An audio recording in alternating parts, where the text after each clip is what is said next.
I will make you remember me. By Poe_Tato2. Izuku turned to look Bakugou in his burning red eyes as his finger hovered above the button that would start the broadcast. Bakugou looked back at him with pain and something not unlike fear written on his face. All of this, all of me, all of whatever happens next, all of it is your fault. Author's notes. This contains depictions of a kidnapping and previous severe bullying. Sorry, the beginning is so random. Shaking my head. Ready when you are, kid, Dobby mutters, and Izuku thanks him as he sets up the camera stand. Izuku, you've got to be under some quirk effect. Bakugou doesn't even get a chance to finish before Izuku interrupts him. You think I might be under the effect of a quirk? Izuku can't help but laugh, which quickly turned hysterical. It took him too long to get himself under control, but he finally straightened up from where he'd bent over. He let out he let the humor melt off his face like water, and Bakugo jerked back as much as he could as the at the sudden hostility. No! Izuku snapped his gloves on. Then he leaned forward to retie the gag around Bakugou's mouth. This is just what happens when you push someone too far, Ka-chan. Izuku straightened his vest and tie, smoothing over his hair. He adjusted the camera as he casually said, I want you to know something. Izuku turned to look Bakugo in his burning red eyes as his finger hovered above the button that would start the broadcast. Bakugo looked back at him with pain and something not unlike fear written on his face. All of this time, all of this, all of me, all of whatever happens next, all of it is your fault. Black velvet gloves pressed down on the button, and Dobby sent Izuku a thumbs up from behind the cow. From the couch behind. Black velvet gloves pressed down on the button, and sent Izuku a thumbs up from the couch behind the camera where he was running interference on nearly every device in Japan. Let's begin. Aizawa looks up as the TV in the staff room flickers oddly before turning on. Dread fills him and he pays no attention to the coffee cup he knocks over as he jumps to his feet, already rushing to Nezu's office. The president of the commission already has someone on the phone demanding someone to stop this. Hinkamu Doria is frozen in the kitchen, staring at the tiny TV that had flicked on by itself. Tears are cascading down her cheeks, and she doesn't hear the frantic pounding on her door. That is Bakugo Mitsuki. The class of 1A are clustered together in their new dorms, all of their frightened eyes trained on the state-of-art TV in the common area. Footage of Bakugo's terrified face in the highest quality money can buy. Over 100 people try to hack the signal, not lasting a second on the server before whatever device they're using shuts down completely with the new virus they've instantly acquired. A giant frowning face, the only thing visible on their screens. Hawks is sitting on a rooftop in the middle of the city, deep in concentration as Mirko guards him. Every feather he has available soaring across the city and into buildings, trying to do the impossible. All Ferlin grins. The boy has exceeded his expectations. A hard thing to do, but maybe he should have expected the boy to do the impossible. After all, they say the apple never falls far from the tree. Bakugo stares into the blinking light and wishes this was a nightmare. Izuku smiles into the camera, excitement coursing through him. Somehow he's the most terrifying thing Bakugo has ever seen. Hello, citizens of Japan. Apologies for the interruption, but I'm afraid I have vital information that really cannot wait.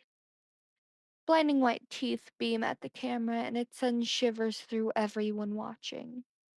Heroes! Izuku begins to pace slowly up and down the room behind Bakugou to make sure he never blocks him from the camera. They mean everything to you, stupid sheep, don't they? Don't worry, I hardly blame you. After all, I was once blinded like you. After all, I was once like you, blinded by the illusions force fed down our throats until we choke. A brief, terrifying expression crosses Izuku's face before it disappears behind a blinding smile. But that's what I'm here for today. To help you realize just who exactly it is you're entrusting your lives to. Who you look up to, who you encourage your kids to be, who you worship. Tension rises in the room and it affects everyone watching, making people grip their clothes and bite their lips. I'm sure you've all been wondering who our guest is. Allow me to introduce Bakugou Katsuki. Izuku walks over to Bakugou and gestures grandly at him. Promising hero student of UA. Impressive, isn't he? Izuku pretends to scrutinize Bakugou, rubbing his chin in thought. Bakugou is frozen, hardly blinking. Hmm. Does he have what it takes to make a hero? Licking a tongue across his teeth, Izuku turns to the camera, this time without a smile. Let's go over the checklist, shall we? Smarts. Can't have a stupid hero. That's a recipe for disaster. Seeing as he's one of the top of his class, that's a check for him. Izuku feels something building, and he hates and loves everything about himself. Flashy quirk. We all know you have to have one of those, of course. Can't receive the precious commission's endorsement without, after all. Izuku's voice is filled with venom. That's a hard check. For those who don't know, Katsuki's quirk is explosions. Izuku laughs, but it's empty. Don't worry. I'll show you what it can do momentarily. Bakugou trembles. This is an important one, everybody. In order to be a hero, Izuku's burning eyes burn. This is an important one, everybody. In order to be a hero, Izuku's burning green eyes stare into the camera, and his voice pulls nerves and muscles apart. You have to be selfless. You have to care about others. Izuku's hands ball into fists. Being a hero is about helping others, about saving those who cannot save themselves, so you tell me. Scarred fingers pull off Izuku's vest, throwing it casually to the side as he speaks. He untucks his shirt and unbuttons it rapidly, and as he finishes speaking, he peels it off. Everyone watching gasps wherever they're at. Hinko Midoriya sobs as Bakugo Mitsuki stares in sheer horror. Izuku pauses for a moment, letting his scars soak into the viewers' minds. Shirtless, all of his Zuko's arms and chest are in view, and he turns in a slow circle so that the gruesome scars across his back can be seen as well. Green eyes pin on Bakugo, and Izuku strides over to him rapidly, letting his rage fill the air around him. Izuku crouches next to where Bakugou's wrists are tied to a pipe, and like a snake, he shoots out his hand and grasps a handful of Bakugou's spiky blonde hair, using it to yank his head up, aiming his stare directly into the camera. Izuku sneers, and there's a sickening amount of hatred on his face. So tell me, Japan, do you think Bakugou Katsuki could be a hero? Because these all happened to me before I turned 14 years old. In the dorms at UA, Kirishima bolts away, vomiting in the trash. Throwing Bakugo's head back down, Izuku stands again, walking closer to the camera. Let me all tell you a story. And there are no more smiles, terrifying as they were. There's only Izuku and his thirst for vengeance. At 5 years old, at 5 years old, a little boy is told he is quirkless. This will determine the rest of his life, even if he has no idea. Iku- Izuku stares into the camera with something like defiance as he pulls to the large starburst scar that encompasses his right shoulder. The little boy will get blown up by his best friend when he is 11 years old because he spoke to him at school. Pointing to the starburst scar on his left side, Izuku continues. At 13, the little boy will get chased home and he will get cornered and he will be beat up by three boys for no reason other than Katsuki led the way. The world was frozen, watching the screens, transfixed in their horror. Izuku gestures to the various smaller burns across his chest and shoulders. As middle school goes on, the boy will get a very good at treating burns in his bathroom, and he will learn to stay quiet so his mother never finds out because he doesn't want her to lose her job again. There's a straight scar that goes across Izuku's neck, and he points to it with a twisted grin. The boy's life will be threatened often. They will put him through so much pain, but never enough to stay down for good. The boy is mostly deaf in his left ear because Katsuki always starts with a right hook. Explosions are rather loud. Behind Izuku and his maniac eyes, Bakugo looks sick to his stomach and tears are pooled in his eyes. But none of them will compare to the day that the little boy's best friend, because he still saw him as his best friend despite everything because he was a fool. His best friend will tell him to take a swan dive off the roof and pray for a quirk in your next life. Izuku's body is shaking in sheer rage now, and a tear escapes one of Bakugo's eyes. Izuku backs up from the camera, clasping his hands behind his back, once again schooling his face and body to be inhumanly still. And the boy will go to the roof because he thinks it's quite frankly the best advice he has ever given him. Bakugo's head drops low to his chest and his shoulders shake. But the boy will be saved by the only people who ever saw his worth. Izuku straightens and he looks years beyond his age. Where everyone else only saw quirkless, they saw genius. Izuku breathes, and he almost looks flattered. Izuku pauses as Shigaraki, covered in his hands, moves out of the shadows to set a hand on Izuku's shoulder, sans one finger. Shigaraki holds out something to Izuku from his hand, and everyone watching panics as they see it's a gun. Smiling in thanks, Izuku takes the gun and calmly walks over to Bakugo. Izuku crouches down next to Bakugo again and wraps a hand around the back of his neck. Tell me, Katsuki, am I still a worthless, useless Deku? Izuku comes when Bakugo just trembles, then without bothering to pause any longer, takes the gun and presses it against Bakugo's shoulder. Then he pulls the trigger. Bakugo jerks, screaming behind his gag, and more than one person watching has to leave the room altogether, unable to bear it. Izuku stands up, dusting himself off. He sneers down at Bakugo. Calm down, you're not even dead.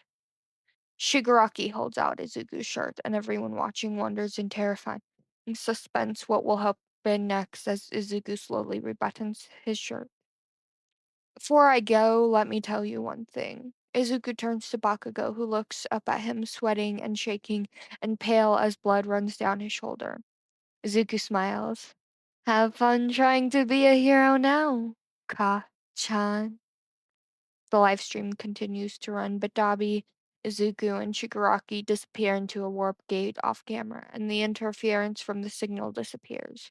It's only seconds before the live stream is forcibly shut down, and minutes before heroes burst in upon the underground storage room where Bakugou is tied up and losing blood. The next day, Izuku will be congratulated by the League as breaking news reports that Bakugou Katsuki no longer has a quirk. Izuku will beam.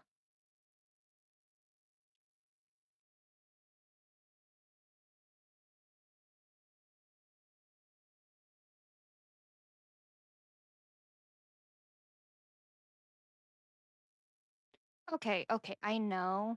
I know it's been a very, very long time, and I was supposed to start getting videos back up in like May, and now it's September and almost October.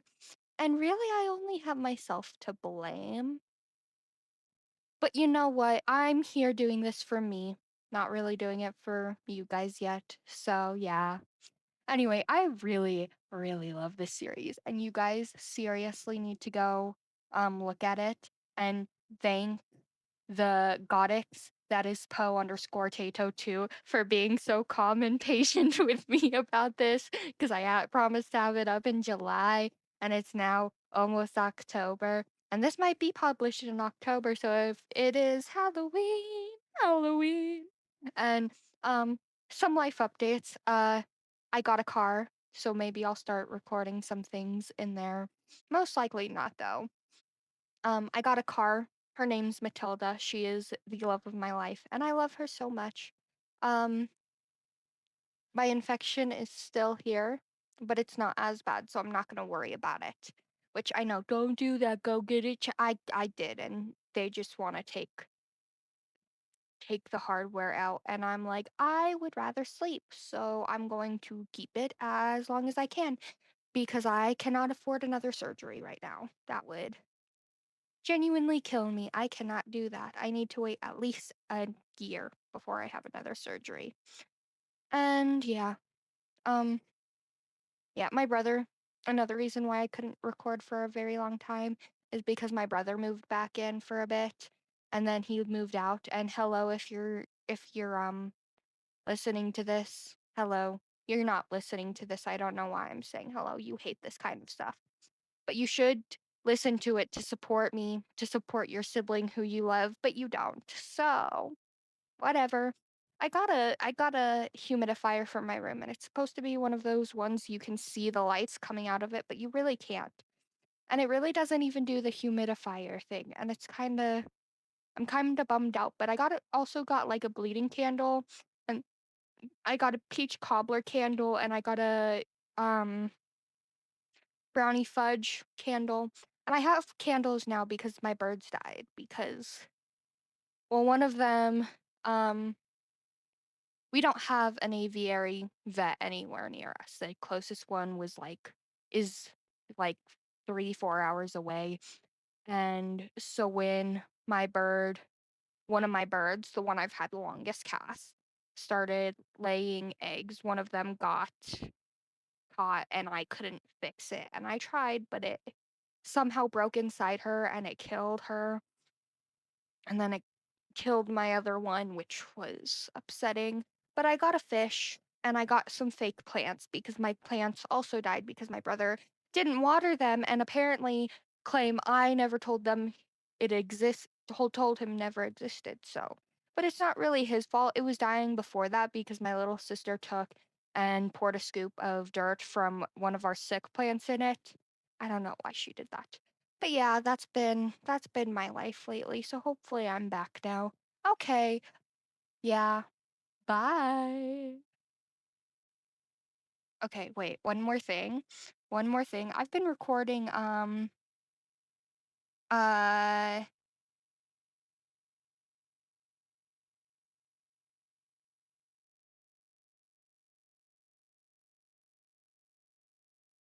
uh